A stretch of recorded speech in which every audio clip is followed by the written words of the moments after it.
आशिष शेलाराची तक्रार ही रास्त आहे की जेव्हा निवडणूक तुम्ही हरणार आहात, निवडणूक तुमच्या दिशेने जात नाही आणि 4 जूनला एनडीएचा मोठा विजय होतो हे आता सिद्ध झालेलं आहे आणि त्यामुळे तर शेमड्या मुलांसारखा नाक रगडण्याचं काम उद्धव ठाकरे आणि त्यांचे सहकारी करतायत। शेवटी तुम्हाला अगर निवडणूक लढवायची तुमच्यामध्ये क्षमता नाही, लायकी नाही, उगाच मोठे मोठे भाषणं करायचे, पण देशाची जनता ही आदरणीय मोदी साहेबांबरोबरच आहे। हे आमच्या सगळ्या विरोधकांना कळून चुकल्यामुळे आता नाक रगडण्याचे कार्यक्रम सगळीकडे सुरू आहे। मग त्याच्यामध्ये मतदान कमी झालं, मतदानाला बाहेर आणायला दिलं नाही, मतदारांना पाणी दिलं नाही, मतदारांना हे दिलं नाही, म्हणजे मुळात तुम्ही पराभव तुमचा झालेला आहे हे खुल्या मनाने मोठ्या दिलाने स्वीकारा आणि हा रडगाण्याचा कार्यक्रम बंद करा। याला जोडून एक प्रश्न, मतदान कमी व्हावे म्हणून निवडणूक आयोगाने जाणीवपूर्वक प्रयत्न केले असा आरोप जो आहे तो जितेंद्र आव्हाड यांनी केला। मतदान म्हणजे निवडणूक आयोग ही जी संस्था आहे हे जी वर्षानुवर्ष आपल्या भारतामध्ये लोकशाही टिकवण्याचं काम आणि मोठं करण्याचं काम हे निवडणूक आयोगाच्या माध्यमातून होत आहे। हे आता महाविकास आघाडीचे हे हिरवे वळवणारे साप आता आलेले आहेत आणि त्यांना आता स्वतःला मतदान होत नाहीये आणि हे हरणारच आहे हे सिद्ध झाल्यामुळे कोणतरी बळीचा बकरा बनवायचा आहे आणि म्हणून निवडणूक आयोगाला समोर केलं जात आहे, ह्याच्यापेक्षा बाकी काहीच नाही।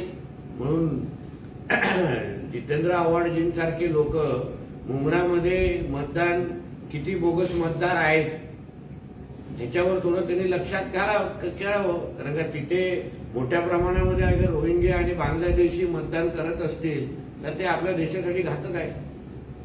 सर 4 तारखेला रिझल्ट आहेत, मात्र राजकीय जाणकारांची 2 वेगवेगळी मते जी आहेत ती आलेली आहेत। प्रशांत किशोर सारख्या जाणकारांचं म्हणणं आहे की भाजप 300च्या आकड्याच्या आसपास जाईल किंवा पारही करू शकतो, तर दुसरंही मत एक येतंय की भाजप कदाचित 250च्या पार जाणार नाही। काय आहे की हे सगळे मतांतर किंवा हे सगळे जे जी काय माहिती अशा पद्धतीचं मत 2019ला पण आलेलं आणि 2014ला पण आलेलं आणि 4 जूनच्या निकालानंतर ह्यांच्या सगळ्यांच्या तोंडावर कुलूप लागलं। देशाची जनता ही मोदीजींबरोबरच आहे, मोदीजींनाच आशीर्वाद देणार आहे हे आता मतपेटीमध्ये लॉक झालेलं आहे आणि ते माहिती किंवा ते रिझल्ट 4 जूनला फक्त यायचे आता बाकी आहे। म्हणून थोडं वाट पहा, जेणेकरून हे सगळ्यांचे आता हे जे काही रोज इंटरव्ह्यू देऊन 250 येणार, 150 येणार, 300 हे विषय सगळं झालं, हे सगळे आता कार्यक्रम 4 जून नंतर बंद होऊन जातील।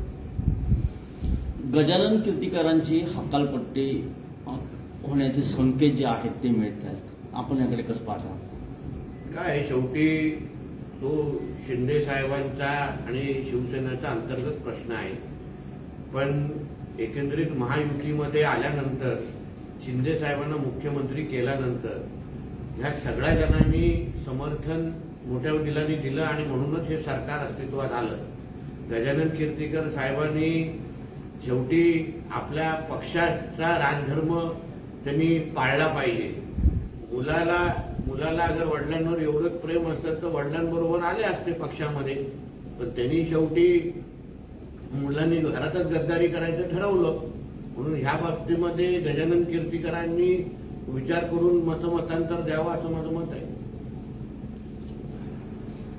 आम्हाला लोकसभेच्या गुलालात पडायचं नसून आम्हाला आमच्या आरक्षणाच्या गुलालात पडायचं आहे आणि तो गुलाल आमच्यासाठी महत्वाचा आहे। 6 जूनपर्यंत आरक्षण द्या अशी मागणी करत सरकारला पुन्हा एकदा जरांगे पाटलांनी आंदोलनाचा इशारा दिला। जरांगे पाटलांनी किती इशारे द्यावे हा त्यांचा प्रश्न आहे, पण आमचं राज्य सरकार हे आरक्षणाबद्दल अतिशय सकारात्मक आहे। आरक्षण म्हणजे स्वतंत्र आरक्षण, कुठल्याही आरक्षणाला हात न लावता आपलं हक्काचं आरक्षण मराठा समाजाला द्यावं यासाठी आमचं सरकार कटिबद्ध आहे। त्याच्यामध्ये कुठल्याही अडीअडचण मला दिसत नाही। म्हणून जरांगे पाटलांना अगर आंदोलन करायचं असेल तर शेवटी लोकशाहीमध्ये प्रत्येकाला अधिकार आहे, पण शेवटी आमचं महायुतीचं सरकार आरक्षण देणारच एवढं मी तुम्हाला सांगतो। तर पुण्यात जे हिट अँड रन झालं त्या वेदांत जो अग्रवाल आहे त्याला 14 दिवसांची बालसुधारला त्याची रवानगी आहे. त्याच्यानंतर विशाल अग्रवाल यांनाही 24 तारखेपर्यंत पोलीस कोठडी झाली. आपण सगळं या सगळ्याकडे कसं पाहता? आरोप असा होतोय की भाजपकडून किंवा भाजपच्या काही नेत्यांकडून. माझा एक प्रश्न असा आहे की नेहमी बोलणाऱ्या सुप्रिया सुळेताई गप्प का आहेत? शरद पवार गटातून ह्याबद्दल प्रतिक्रिया का व्यक्त होत नाहीये? प्रत्येक गोष्टीवर देवेंद्र फडणवीस साहेबांचा राजीनामा मागणाऱ्या सुप्रिया सुळेताई ह्या प्रकरणावर गप्प का?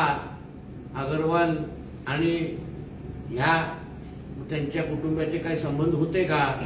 त्यांना वाचवण्याचा प्रयत्न होतोय का? कारण का अग्रवालजींना जो काही वकील दिलेला आहे असं आम्ही ऐकतो, आम्ही जे काही वाचलेलं आहे ते पवार साहेबांच्या अतिशय निकटवर्तीय आहे असं आम्ही ऐकतोय. म्हणून या सगळ्या बाबतीमध्ये देवेंद्र फडणवीस साहेबांनी त्या दिवशी पुणे कमिशनरच्या ऑफिसमध्ये बसून अतिशय स्पष्ट भूमिका मांडली आणि त्याप्रमाणे काल त्याच्यावरती म्हणजे जे काही त्याचा म्हणजे कारवाई पण त्या मुलावर सुरू झालेली आहे, कडक उलट्या कारवाई सुरू. पण या सगळ्या विषयावर सुप्रिया सुळेताईने थोडा आपला आम्हा लोकांना माहिती द्यावी की त्या गप्प का आहे. मग त्याच्यावर थोडं खूप काय रहस्य बाहेर येईल.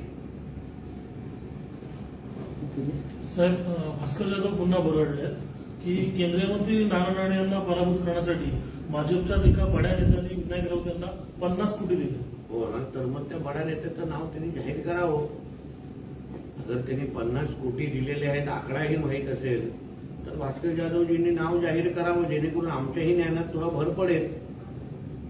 कारण का त्यांच्या पक्षामध्ये उभाटामध्ये जशी पाडापाडी होते तशी आमच्या भारतीय जनता पक्षामध्ये होत नाही. उभाटाच्या किती उमेदवारांनी किती लोकांनी कसे पाडण्यासाठी किती पैसे दिले आहेत, मग ह्याची यादी आम्हालाही जाहीर करायला लागेल. का विनायक राऊतांच्या प्रचारासाठी संजय राऊत आणि हे सगळे आले नाही?